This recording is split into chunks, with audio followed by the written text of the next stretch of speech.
ጤና ይስጥልን ክቡራትና ክቡራን አድማጮች እንደምን አደራችሁ። ካን ሬዲዮ ሬካ የእስራኤል ድምጽ ሬዲዮ በአማርኛ ቋንቋ የሚያሰራጨውን ዝግጅት እነሆ ጀመረ።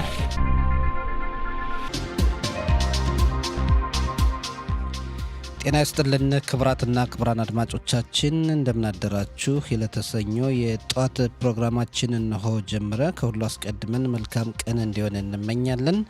ዛሬ ዕለቱ እንደ ዕብራውያን ዘመን አቆጣጠር ዮም ሸኒ ካፍ ቤት በኤሉል ታፍሽን ፔባብ ሲሆን እንደ አውሮፓውያን ዘመን አቆጣጠር ፌብሩዋሪ 9 ቀን 2016 ዓ.ም ነው። እንደ ኢትዮጵያን ዘመን አቆጣጠር ደግሞ የካቲት 2 ቀን 2018 ዓ.ም ነው። የቴክኒክ ባለሙያችን ዮሲታ ኑሪ ሲሆን የስቱዲዮ ተረኛ አስተናጋጆች ወርቅነሽ እሸቴና ሰጠኝ ዘመነን። የተከበራችሁ አድማጮቻችን በቅድሚያ ሰዓቱን ዜና እናቀርባለን። እዛም የጋዜጦች አምድ ወቅታዊ ዘገባና ቃለ ምልልስ እናቀርባለን። ቆይታችሁ እስከ ፕሮግራማችን መጨረሻ ከኛ ጋር እንዲሆን አስቀድመን እንጋብዛለን።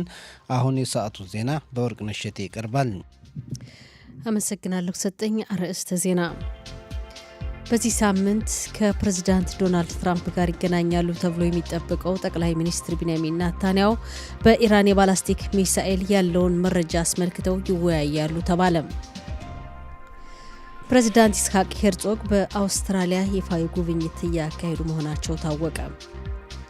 ጥቅምት 7 ቀን የደረሰውን የሽብር ጥቃት ለመመርመር የሚቋቋመውን ኮሚቴ በሚመለከት የሚነሱ የሀሳብ ልዩነቶች እንደቀጠለ ነው። የእስራኤል መከላከያ ሰራዊትና ፖሊስ 12 ሽጉጦችን ከዮርዳኖስ ወደ እስራኤል ክልል በአየር ላይ በሚንሳፈፉ የበራሪ ቁሶች ለማስገባት የተደረገውን ሙከራ አከሸፉ የሚሉት ዋና ዋና ዜናዎች ናቸው። ዝርዝሩን እነሆ። በዚህ ሳምንት ከፕሬዝዳንት ዶናልድ ትራምፕ ጋር ይገናኛሉ ተብሎ የሚጠበቁት ጠቅላይ ሚኒስትር ቢንያሚን ኔታንያሁ በኢራን የባላስቲክ ሚሳኤል ስላለው መረጃ አስመልክቶ ይወያያሉ ተባለ።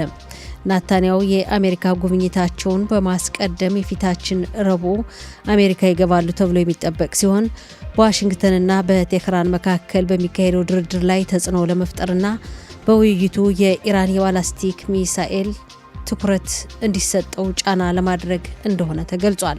ወደ አሜሪካ የሚሄደው የእስራኤል ልዑክ ቡድን ነገ ማክሰኞ ይወጣል ተብሎ የሚጠበቅ ሲሆን ይሁን እንጂ የመጨረሻ ውሳኔ ላይ አልደረሰም ተብሏል። በአሜሪካና በእስራኤል መካከል በሚካሄደው ውይይት የሚነሱ ሀሳቦች ጉዳይ ትናንት በመከላከያ ሚኒስቴር ቢሮ ስራ አስኪያጅ አስተባባሪነት የተካሄደ ሲሆን ከሚቀርቡ ሀሳቦች መካከል የጋዛ ሰርጥ ጉዳይ፣ የኢራንና በዋነኛነትም በሁለቱ ሀገራት መካከል ስለሚደረገው የጋራ ትብብር መሆኑ ተጠቅሷል።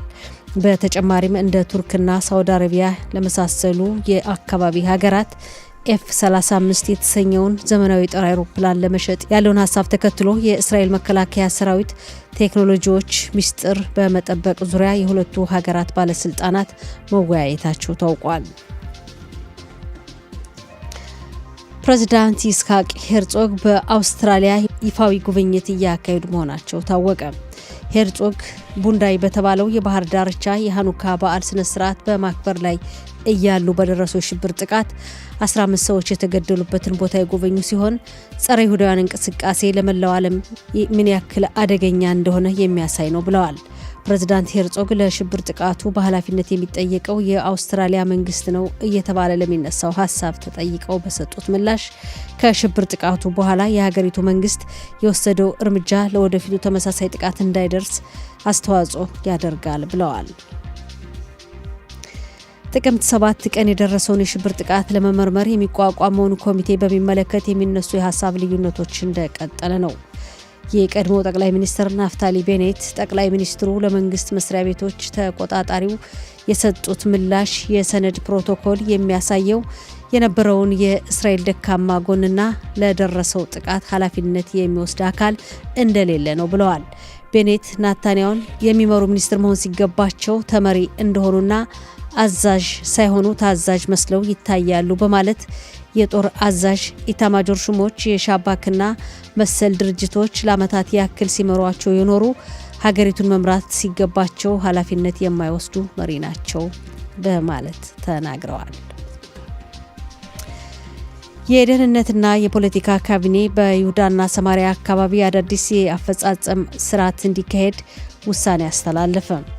የዮርዳኖስ የውጭ ጉዳይ ሚኒስትር የእስራኤል የደህንነትና የፖለቲካ ካቢኔ ያስተላለፈውን ውሳኔ የእስራኤልን ህገወጥ ሉዓላዊነት የሚያሰፋ በይሁዳና ሰማሪያ አካባቢ አዲስ የሰፈራ ሂደቶችን የሚያጠናክር ሁለት ሀገራት ለሁለት ህዝቦች የሚለውን ሀሳብ ውድቅ የሚያደርግና ዓለም አቀፉን ህግ የሚጥስ ነው ሲል በጥብቅ አውግዟል።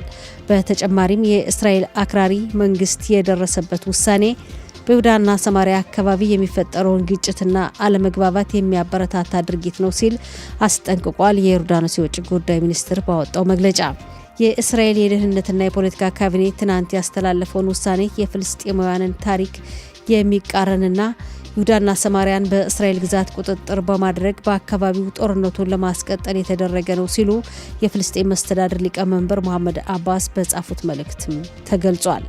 የደህንነትና የፖለቲካ ካቢኔ ትናንት ባስተላለፈው ውሳኔ እስራኤል በይሁዳና ሰማሪያ ተብሎ በተሰየመው ክልል መሬት መግዛትን ጨምሮ የተለያዩ የህግና የሲቪል መሰረታዊ አፈጻጸም ላይ ለውጥ የሚያመጣ ውሳኔ አስተላልፏል። የይሁዳና ሰማሪያ ሸንጎ አስተዳደር ሊቀመንበር ዮሲ ዳጋን ውሳኔው ይሁዳውያን በርስታቸው ለበርካታ አስርት ዓመታት የደረሰባቸውን ዘረኝነትና ስቃይ የሚጠግንና የሚያስተካክል ነው ሲሉ አመስግነዋል። ሚኒስትር በጸሌል ስሞትሪችና የካቢኔ ሚኒስትሮች ሽብርተኛ የፍልስጤም ሀገር በእስራኤል እምብርት ላይ እንድትቋቋም የሚቀርበውን ሀሳብ አንስተው በሂደት ይሁዳና ሰማሪያ ሙሉ በሙሉ በእስራኤል ግዛት ስር እንደሚሆን ገልጸዋል። በኦፋኪም ትናንት ምሽት በተፈጠረው ግጭት ተሳታፊ ናቸው ተብለው የተጠረጠሩ ሁለት ሰዎች በፖሊስ ቁጥጥር ስር ዋሉ። የግጭቱ ምክንያት አሮር በተባለው ሰፈር በሚኖሩ በሁለት ቤተሰቦች መካከል የተፈጠረ መሆኑን ዘጋቢያችን ይስቅ ዙአሪዝ ዘግቧል። የተጠርጣሪዎች የእስራት ጊዜ እንዲራዘም ፖሊስ ዛሬ የብኤር ሸባን አውራጃ ፍርድ ቤት የሚጠይቅ መሆኑ ታውቋል።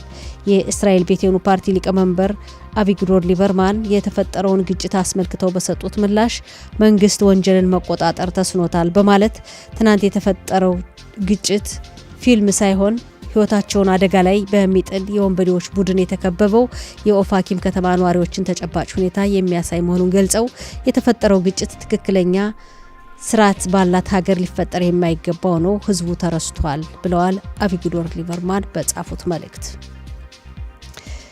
የእስራኤል መከላከያ ሰራዊትና ፖሊስ 12 ሽጉጦችን ከዮርዳኖስ ወደ እስራኤል ክልል በአየር ላይ በሚንሳፈፉ በራሪ ቁሶች ለማስገባት የተደረገውን ሙከራ አከሸፉ። የእስራኤል የአየር ኃይል ክልል ተቆጣጣሪ ክፍል ከምስራቅ አቅጣጫ ወደ እስራኤል ክልል የገባን ተንሳፋፊ ቁስ ከርቀት የተመለከተ ሲሆን የጸጥታ ጥበቃ ኃይሎች በአካባቢው ባካሄዱት ፍተሻ በተንሳፋፊ ቁስ የተላኩ 12 ሽጉጦችን በቁጥጥር ስር መዋል ችሏል። ሽጉጦች ለምርመራ ወደ ፖሊስ መተላለፋቸው ታውቋል። በመጨረሻም የአየር ንብረት ትንበያ። ዛሬ ሙቀቱ መጠን ይቀንሳል፣ ነገ ተመሳሳይ ሆኖ እንደሚቀጥልና ከነገ ወዲያ ረቡዕ ሙቀቱ እንደሚቀንስ እንዲሁም በሰሜን እስራኤል አካባቢ በአንዳንድ ቦታዎች ዝናብ ይኖራል ተብሎ እንደሚጠበቅ የአየር ንብረት ትንበያ ባለሙያዎች ከላኩልን ዘገባ መረዳት ችለናል። የዛሬው ቀን የሙቀት መጠን በዲግሪ ሴንቲግሬድ በኢየሩሳሌምና በሃይፋ 20፣ በቴልአቪቭ 21፣ በብኤር ሸባ 24፣ በጨው ባህር አካባቢ 29፣ በኤላትና አካባቢዋ 23 ዲግሪ ሴንቲግሬድ ይደርሳል። ሰጠኝ ዜናው አበቃ። ወርቅነሽ ለዜናው እናመሰግናለን። የተከበራችሁ አድማጮቻችን ወደ ቀጣይ ዝግጅት ለመተላለፍ ሙዚቃ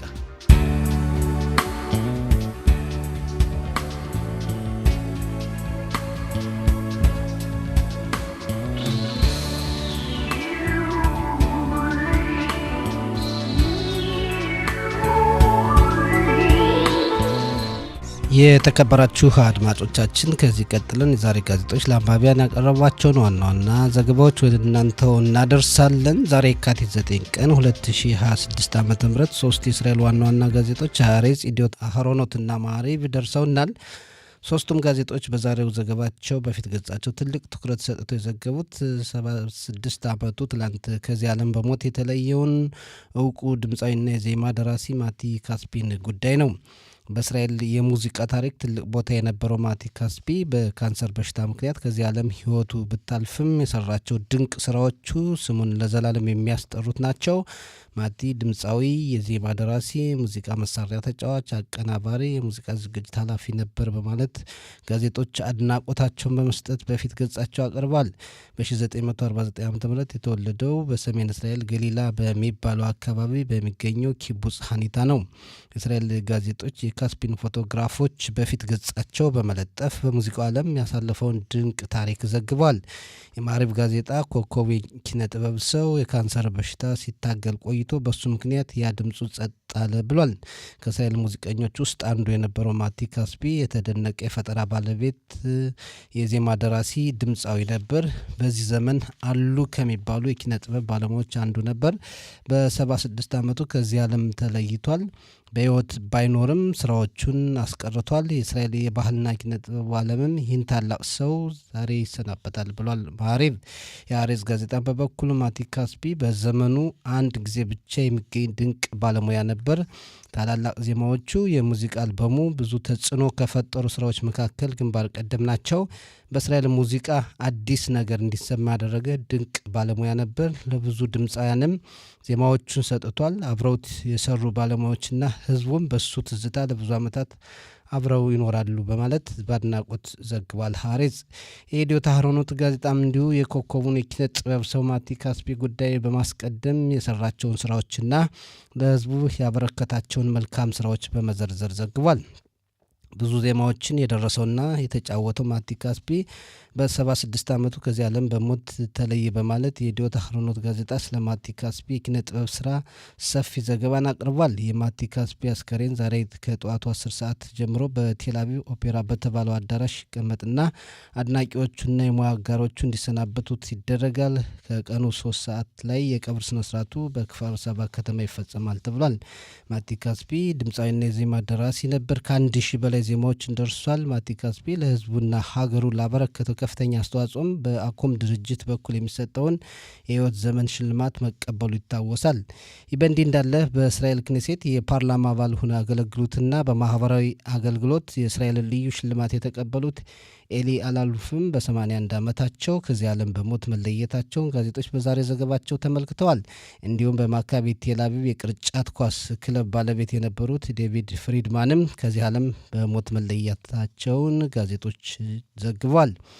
የማዕሪብ ጋዜጣ ዛሬ ካቀረባቸው ዘገባዎች መካከል አንዱ ጠቅላይ ሚኒስትር ቢንያሚን ኔታንያሁ ሰሞኑን ወደ አሜሪካ በመሄድ ከነገ ወዲያ ረቡዕ ከፕሬዝዳንት ዶናልድ ትራምፕ ጋር ተገናኝተው በኢራን ጉዳይ የሚመክሩ መሆኑን ነው። እንደሚታወቀው አሜሪካና ኢራን ድርድር እያደረጉ በመሆኑ ሁለቱ ሀገራት ከመግባባት ላይ የሚደርሱና ግጭት ውስጥ የማይገቡ ከሆነ ኢራን የባሊስቲክ ሚሳኤል እቅዷን እንድታቆም አሜሪካ ጫና እንድታደርግ ፕሬዝዳንት ትራምፕን ለማሳመን ነው ጠቅላይ ሚኒስትሩ ኔታንያሁ ወደ አሜሪካ የሚሄዱት ተብሏል። የኢራንና አሜሪካ ውይይት ባለፈው አርብ በኦማን ተካሂዷል። አርብ የነበረው ውይይት አንድ እርምጃ ወደፊት የታየበት እንደነበር የኢራን ፕሬዝዳንት ገልጸዋል። ያም ሆኖ አሜሪካ ዛቻ እያሰማች ከኢራን ጋር ለመወያየት መፈለጓን የኢራን ባለስልጣናት አልወደዱም። በአሜሪካና ኢራን መካከል የተፈጠረውን አለመግባባት ለመፍታት ዲፕሎማሲያዊ ውይይቱ የቀጠለ ቢሆንም ጎን በጎን ደግሞ ወታደራዊ ዝግጅቱና አንዱ በሌላው ላይ የሚያሰማው ዛቻም መቀጠሉን ጋዜጦች በዛሬ ዘገባቸው ተመልክተዋል። ሌላው ሆካጊውስ የተባለው የዘመቻ ህግ ጉዳይ አከራካሪ እንደሆነ ነው። መንግስት ለውጥ ለማድረግ የሚፈልጋቸው ጉዳዮችን በተመለከተ በቀረበው ሆክ ሃይስዴርን በተባለው ህግ ዙሪያ የሀሬዲን ፓርቲዎች ዛሬ ድምጽ ይሰጣሉ ተብሎ ይጠበቃል። የሀሬዲን ፓርቲዎች በዘመቻ ህጉ ዙሪያ አንድ ልባት ካልተገኘ የ2026 ዓ ም የሀገሪቱን በጀት ደግፈን ለሁለተኛና ሶስተኛ ዙር ድምፅ አንሰጥም እያሉ እየዛቱ ነው። እንደሚታወቀው የዘመቻ ህጉ በመጀመሪያ ዙር ድምፅ አሰጣጥ መጽደቁ ይታወሳል። ይሁን እንጂ ህጉ ነው እንዲሰራበት ለሁለተኛና ሶስተኛ ጊዜ ድምፅ ሊሰጥበትና በፓርላማው ሊያልፍ ይገባል። ይሁን እንጂ የሀሬዲን ፓርቲዎች ካልደገፉ ህጉ ላያልፍ ይችላል። የሀሬዲን ፓርቲዎች የዘመቻ ህግ ካልጸደቀ በጀቱን አንደግፍም፣ መንግስት ይወድቃል እያሉ እየዛቱ መሆኑን የማዕሪብ ጋዜጣ በዛሬ ዘገባው አቅርቧል። ሌላው የእስራኤል ካቢኔ ትላንት ባካሄደው ስብሰባ በይሁዳና ሰማሪያ ቀበሌዎች ጉዳይ አዳዲስ ውሳኔዎችን አስተላልፏል። በፊት የነበረውን የአስተዳደር ሁኔታ የሚቀይርና የአንዳንድ አካባቢዎችን ወደ እስራኤል አስተዳደር የሚያካልል ነው የሚሉ አካላትም አሉ። በተባለው አካባቢ መሬት መግዛት የሚያስችል ውሳኔ ወስኗል። ሀሳቡን ያቀረቡት የመከላከያ ሚኒስትር እስራኤል ካጽና ሚኒስትር በጻለት ስሞትሪች ናቸው። የፍልስጤም ራስ ገዝ መስተዳድርና ዮርዳኖስ የእስራኤልን ውሳኔ ተቃውመዋል። የፍልስጤም ራስ ገዝ መስተዳድር ለይሁዳውያን መሬት የሚሸጡ ፍልስጤማንን የሞት ቅጣት እንቀጣለን የሚል ውሳኔውን አጽንቷል። ዮርዳኖስ መንግስት በበኩሉ የእስራኤል መንግስት ውሳኔ ዘረኝነት የተሞላበት ነው ብሏል። ማዕሪብ እንደዘገበው ከሆነ ጠቅላይ ሚኒስትር ናታንያሁ ወደ አሜሪካ ለመጓዝ በተዘጋጁበት ወቅት የይሁዳና ሰማሪያ አንዳንድ አካባቢዎችን ይዞታ የሚያጠናክር ውሳኔ እስራኤል ካቢኔ መወሰኑ በአሜሪካ በኩል ሌላ መዘዝ ሊያመጣ ይችላል በማለት ዘግቧል። እንደሚታወሰው አሜሪካ እስራኤል የይሁዳና ሰማሪያ ቀበሌዎችን በሉዓላዊ ግዛቷ እንድታጠቃልል አልፈቅድም ማለቷም ይታወቃል። ሌላው ሁሉም ጋዜጦች የዘገቡት የአረብ ማህበረሰብ አባላት በየሰፈራቸውና ከተሞቻቸው የሚፈጸሙ ወንጀል ድርጊቶች እንዲቆሙ መንግስት እርምጃዎችን እንዲወስድ በመጠየቅ ትላንት ሰላማዊ ሰልፎችን አካሂደዋል። በከባባድ ተሽከርካሪዎች ጭምር የነበረው ሰላማዊ ሰልፍ ትላንት በኢየሩሳሌም ከተማ ከጠቅላይ ሚኒስትሩ ቢሮ ፊት ለፊት ተካሂዷል። ይህን ጉዳይ ጋዜጦች በዛሬ ዘገባቸው ተመልክተዋል። የኢዲዮት አህሮኖት ጋዜጣ የዘገበው በእስራኤል የትምህርት ተቋማት በተለይ በአንደኛና ሁለተኛ ደረጃ ትምህርት ቤቶች ከፍተኛ የሆነ የመምህራን እጥረት አለ። በዚህ እጥረት ምክንያትም በ2025-2026 ዓ.ም የትምህርት ዘመን 14283 የሌላ ባለሙያ ሰዎች እንዲያስተምሩ በትምህርት ሚኒስቴር በኩል ተቀጥረዋል። ከ14000 በላይ መምህራን መማር ማስተማርን በተመለከተ አስፈላጊውን ስልጠና ያልወሰዱ ናቸው ብሏል የኢዲዮት አህሮኖት ጋዜጣ። የሐሬጽ ጋዜጣ የእስራኤል ካቢኔ በይሁዳና ሰማሪያ ቀበሌዎች በተለይ ኤና ቢ በተባሉት አካባቢዎች ይሁዳውያን መሬት እንዲገዙ ያስተላለፈውን ውሳኔ ተመልክቷል። እንዲሁም ጠቅላይ ሚኒስትር ናታንያሁ ወደ አሜሪካ በመጓዝ ከትራምፕ ጋር በኢራን የባለስቲክ ሚሳኤል ግንባታ ዙሪያ ይመክራሉ። በተለይ ኢራን የባለስቲክ ሚሳኤል ግንባታዋ እንድታቆም አሜሪካ ጫና እንድታደርግ ጠቅላይ ሚኒስትር ናታንያሁ ትራምፕ ይጠይቃሉ ተብሎ ይጠበቃል ብሏል የሐሬጽ ጋዜጣ። ሐሬጽ ዛሬ ካቀረባቸው ዘገባዎች መካከል አንዱ የኢትዮጵያ ይሁዳውያን በከፍተኛ ትምህርት ተቋማት ቢማሩም በሙያቸው ስራ ለማግኘት እንደሚቸገሩና የሚታየው የዘረኝነትና ልዩነት ጉዳይን ለመዋጋት እያካሄዱ ያለውን ጥረት ሐሬጽ በዛሬ ዘገባው ተመልክቷል። ሌላው ፕሬዝዳንት ትራምፕ የቀድሞውን የአሜሪካ ፕሬዝዳንት ባራክ ኦባማና ባለቤታቸውን ምስል በዝንጀሮ ምስል የተቀረጸ ቪዲዮ ማስተላለፋቸውና ያደረሰው ትችትና በጉዳዩም ፕሬዝዳንት ትራምፕ ይቅርታ አለመጠየቃቸውን ጋዜጣው ዘግቧል።